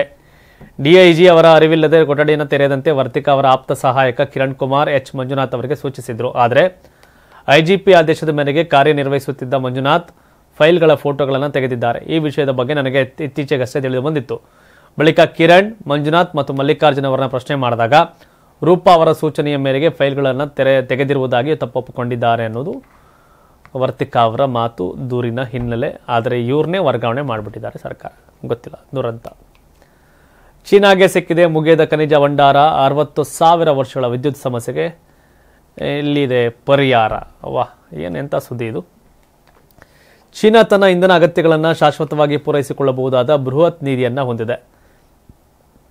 ಚೀನಾದಲ್ಲಿ ನಡೆದ ರಾಷ್ಟ್ರೀಯ ಸಮೀಕ್ಷೆಯ ಪ್ರಕಾರ ಚೀನಾವು ಅಪಾರ ಪ್ರಮಾಣದ ಥೋರಿಯಂ ನಿಕ್ಷೇಪಗಳನ್ನು ಹೊಂದಿದೆ. ಈ ವಿಕಿರಣಶೀಲ ಲೋಹವು ಜಾಗತಿಕ ಇಂಧನ ಉತ್ಪಾದನೆಯಲ್ಲಿ ಕ್ರಾಂತಿಯನ್ನುಂಟು ಮಾಡುತ್ತದೆ. ಅಲ್ಲದೆ ಪಳೆಯುಳಿಕೆ ಇಂಧನಗಳ ಮೇಲಿನ ಪ್ರಪಂಚದ ಅವಲಂಬನೆಯನ್ನು ಕೊನೆಗೊಳಿಸುತ್ತದೆ ಎಂದು ತಜ್ಞರೊಬ್ಬರು ಹೇಳಿದ್ದನ್ನು ಸೌತ್ ಚೀನಾ ಮಾರ್ನಿಂಗ್ ಪೋಸ್ಟ್ ಉಲ್ಲೇಖ ಮಾಡಿದೆ. ಚೀನಾ ಈಗಾಗಲೇ ದೊಡ್ಡ ಪ್ರಮಾಣದ ಥೋರಿಯಂ ನಿಕ್ಷೇಪಗಳನ್ನು ಹೊಂದಿದೆ. ಆದಾಗ್ಯೂ 2020ರಲ್ಲಿ ನಡೆಸಿದ ಸಮೀಕ್ಷೆಯ ವರ್ಗೀಕೃತ ವರದಿಯ ಪ್ರಕಾರ ಇದು ವಾಸ್ತವವಾಗಿ ಹಿಂದಿನ ಅಂದಾಜುಗಳಿಗಿಂತ ಹಲವು ಪಟ್ಟು ಹೆಚ್ಚಾಗಿರಬಹುದು.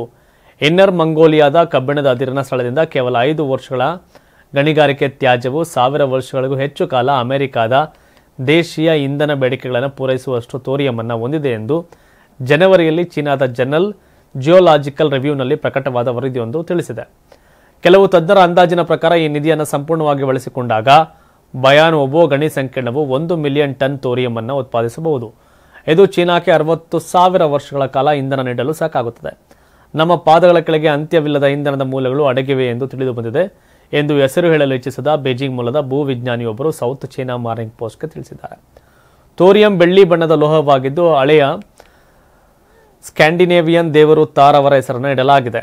ಇದು ಯುರೇನಿಯಂಗಿಂತ 200 ಪಟ್ಟು ಹೆಚ್ಚು ಶಕ್ತಿಯನ್ನು ಉತ್ಪಾದಿಸುತ್ತದೆ. ಯುರೇನಿಯಂ ರಿಯಾಕ್ಟರ್ಗಳಿಗಿಂತ ಭಿನ್ನವಾಗಿ ಥೋರಿಯಂ ಕರಗಿದ ಉಪ್ಪು ರಿಯಾಕ್ಟರ್ಗಳು ಚಿಕ್ಕದಾಗಿರುತ್ತವೆ. ಅವು ಕರಗಲು ಸಾಧ್ಯವಿಲ್ಲ ಮತ್ತು ನೀರಿನಿಂದ ತಂಪಾಗಿಸುವ ಅಗತ್ಯವಿಲ್ಲ. ಇದಲ್ಲದೆ ಅವು ಕಡಿಮೆ ಪ್ರಮಾಣದ ವಿಕಿರಣಶೀಲ ತ್ಯಾಜ್ಯವನ್ನು ಬಿಡುಗಡೆ ಮಾಡುತ್ತವೆ. ಕಳೆದ ವರ್ಷ ಗೋಬಿ ಮರುಭೂಮಿಯಲ್ಲಿ ವಿಶ್ವದ ಮೊದಲ TMSR ವಿದ್ಯುತ್ ಸ್ಥಾವರ ನಿರ್ಮಾಣಕ್ಕೆ ಚೀನಾ ಅನುಮೋದನೆ ನೀಡಿತ್ತು. 10 ಮೆಗಾವ್ಯಾಟ್ ವಿದ್ಯುತ್ ಉತ್ಪಾದಿಸುವ ಸಾಮರ್ಥ್ಯ ಇರುವ ಈ ಪೈಲಟ್ ಯೋಜನೆಯು 2029ರ ವೇಳೆಗೆ ಕಾರ್ಯಾರಂಭ ಮಾಡುವ ನಿರೀಕ್ಷೆ ಇದೆ. ಸಮೀಕ್ಷೆಯ ಪ್ರಕಾರ ಚೀನಾದಾದ್ಯಂತ 233 ಥೋರಿಯಂ ಸಮೃದ್ಧ ಪ್ರದೇಶಗಳನ್ನು ಗುರುತಿಸಲಾಗಿದ್ದು ಅವು 5 ಪ್ರಮುಖ ಪಟ್ಟಿಗಳಲ್ಲಿವೆ. ಅಪರೂಪದ ಭೂಮಿಯ ಅದಿರುಗಳಿಂದ ಥೋರಿಯಂ ಅನ್ನು ಬೇರ್ಪಡಿಸಲು ಅಪಾರ ಪ್ರಮಾಣದ ಆಮ್ಲ ಮತ್ತು ಶಕ್ತಿ ಅಗತ್ಯವಿರುತ್ತದೆ. 1 ಗ್ರಾಂ ಥೋರಿಯಂ ಅನ್ನು ಶುದ್ಧೀಕರಿಸಲು ಸುಮಾರು 106 ಟನ್ ನೀರು ಬೇಕಾಗುತ್ತದೆ. ಥೋರಿಯಂ ಏನೋ ಸಿಕ್ಬಿಟ್ಟಿದೆ, ಬಟ್ ನೀರು ಏನು ಮಾಡ್ತಾರೆ ಗೊತ್ತಿಲ್ಲ. ನೀರು ಹೆಚ್ಚಿನ ಪ್ರಮಾಣದಲ್ಲಿ ಬೇಕಾಗಿದೆ. ಕ್ರಿಕೆಟಿಗ ರೋಹಿತ್ ಶರ್ಮಾ ದೇಹದ ಬಗ್ಗೆ ಕುಚೋದ್ಯ, ಕಾಂಗ್ರೆಸ್ ನಾಯಕಿಗೆ TMC ಬೆಂಬಲ. ರಾಜಕಾರಣ ಮಾಡೋಕ್ಕೆ, ಟೀಕೆ ಮಾಡೋಕ್ಕೆ, ಟಿಪ್ಪಣಿ ಮಾಡೋಕ್ಕೆ ಬಿದ್ದವೆ. ಕಾಂಗ್ರೆಸ್ ನಾಯಕಿ ಆ ಕ್ರಿಕೆಟರ್ನ ಕಣ್ಕೊಂಡು ಹೋಗೋರೆ. ಮಾಡೋಕ್ಕೆ ಕೆಲಸ ಇಲ್ದಿರೋ ಏನೋ ಮಾಡೋಕ್ಕೆ ಹೋದ್ರಂತ ಹಂಗಾಯ್ತು. ತೃಣಮೂಲ ಕಾಂಗ್ರೆಸ್ ಸಂಸದೆ ಸೌಗತಾ ರಾಯ್ ಸೋಮವಾರ ರೋಹಿತ್ ಶರ್ಮಾ ಭಾರತೀಯ ಕ್ರಿಕೆಟ್ ತಂಡದ ನಾಯಕತ್ವ ವಹಿಸಿರುವುದನ್ನು ಪ್ರಶ್ನಿಸಿ ದೇಹದ ಬಗ್ಗೆ ಕುಚೋದ್ಯ ಮಾಡಿದ್ದ ಕಾಂಗ್ರೆಸ್ ವಕ್ತಾರೆ ಶಮಾ ಮೊಹಮ್ಮದ್ ಮಾಡಿದ ಹೇಳಿಕೆಯನ್ನು ಬೆಂಬಲಿಸಿದ್ದಾರೆ. ನಿನ್ನೆ ನ್ಯೂಜಿಲೆಂಡ್ ವಿರುದ್ಧದ ಭಾರತದ ಚಾಂಪಿಯನ್ ಟ್ರೋಫಿ ಪಂದ್ಯದಲ್ಲಿ 17 ಎಸೆತಗಳಲ್ಲಿ 15 ರನ್ ಗಳಿಸಿದ ನಂತರ ಔಟಾದ ರೋಹಿತ್ ಶರ್ಮಾ ತಂಡದಲ್ಲಿ ಇರಬಾರದು ಎಂದು ಶಮಾ ಮೊಹಮ್ಮದ್ ಹೇಳಿದರು. ಟೀಕೆಯ ನಂತರ ಶಮಾ ಮೊಹಮ್ಮದ್ ಅವರ ಆರಂಭಿಕ ಹೇಳಿಕೆಗಳಿಂದ ದೂರ ಉಳಿದಿದ್ದ ಕಾಂಗ್ರೆಸ್ ಅದು ಪಕ್ಷದ ನಿಲುವನ್ನು ಪ್ರತಿಬಿಂಬಿಸುವುದಿಲ್ಲ ಎಂದು ಹೇಳಿ ಭಾರತೀಯ ನಾಯಕಿಯ ಎಕ್ಸ್ಪೋಸ್ಟ್ಗಳನ್ನು ಅಳಿಸಲು ಕೇಳಿಕೊಂಡಿತ್ತು. TMCಯ ಸೌಗತಾ ರಾಯ್ ಎಎನ್ಐ ಜೊತೆ ಮಾತನಾಡುತ್ತಾ ರೋಹಿತ್ ಶರ್ಮಾ ತಂಡದಲ್ಲಿ ಇರಬಾರದು ಎಂಬ ವಿಚಾರದಲ್ಲಿ ಮೊಹಮ್ಮದ್ ಅವರ ಅಭಿಪ್ರಾಯವನ್ನು ಒಪ್ಪುತ್ತೇನೆ ಅಂತ ಹೇಳಿದ್ದಾರೆ.